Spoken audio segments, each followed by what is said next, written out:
At first glance, Rachel and Jake looked like the couple everyone admired, married for over a decade, raised a kind son, paid their bills on time, and never made a scene.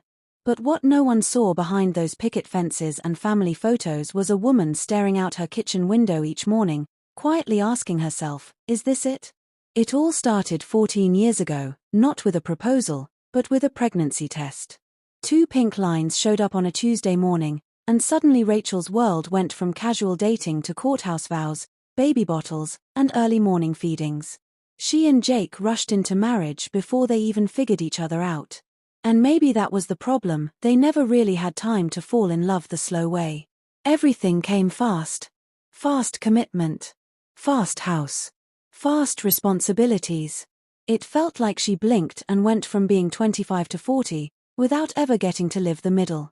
The truth was, Rachel did love Jake at one point. In those early days, she adored his quiet steadiness, the way he used to bring her tea at midnight when they were cramming for finals, or how he'd scribble song lyrics on napkins just to make her laugh. But over time, the spark they shared burned down to a dim, flickering candle. Romance had turned into reminders. Passion into predictability. Even their arguments had become routine, short, shallow, and ending in silence. It was her best friend, Michelle, who cracked the door open to a new world. One lazy afternoon, wine glasses clinking and secrets spilling, Michelle leaned in and whispered about a club downtown, a secretive group that hosted themed adult parties once a month. Eyes wide, Rachel leaned in. Like, what kind of parties? Michelle just grinned, the kind of grin that made your heart pound for no reason.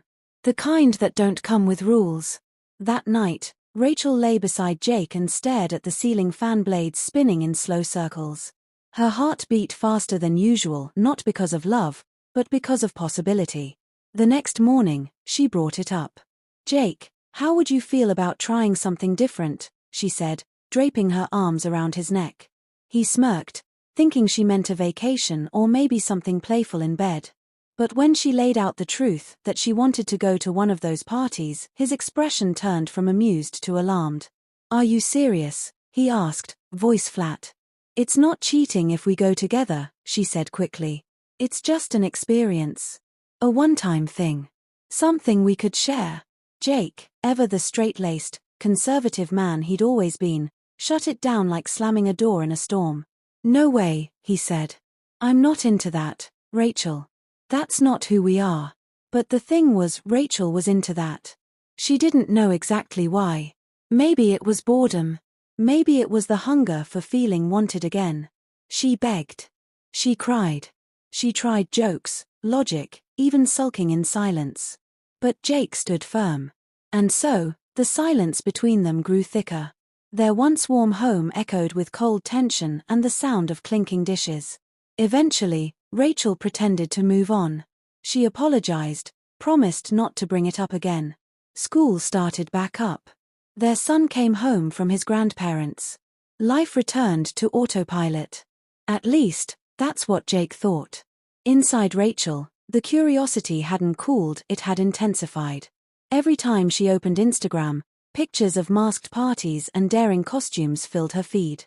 When the club posted a new invite, she didn't hesitate. She bought a ticket. Just one. She told Jake she was sleeping over at her sister Courtney's place. Then she texted Courtney to play along. The party was electric. Loud. Liberating. And terrifying in a way that made her feel alive. That one night turned into 2. Then 3. Rachel found excuses, new outfits, alibis, and eventually dragged Michelle into her lies. Jake noticed. Another girls' night, he'd ask. Didn't you just see Courtney last weekend? I did. But she's going through stuff, she'd shrug, voice breezy.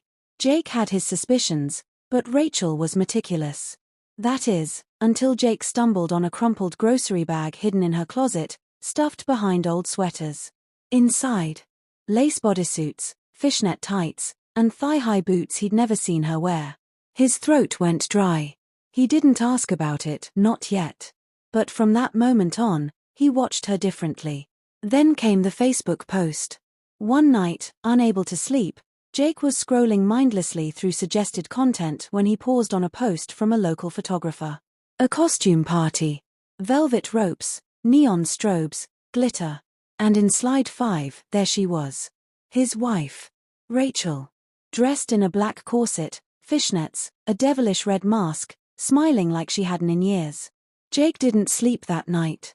The next morning, Rachel strolled into the kitchen like nothing had happened. He waited. When she asked why he hadn't made her coffee, he simply slid the phone across the table, the photo full screen. She froze. "Where'd you get that?" she whispered, her face draining color. He didn't raise his voice. Just asked, "How long?" The air shattered. Rachel backed against the kitchen counter and, for the first time, told the truth. The club. The secret nights. The spark she was chasing. The boredom. The resentment. Everything came out in fragments between sobs and defensive rants. By the end, both of them sat in silence, two strangers who had once raised a child together.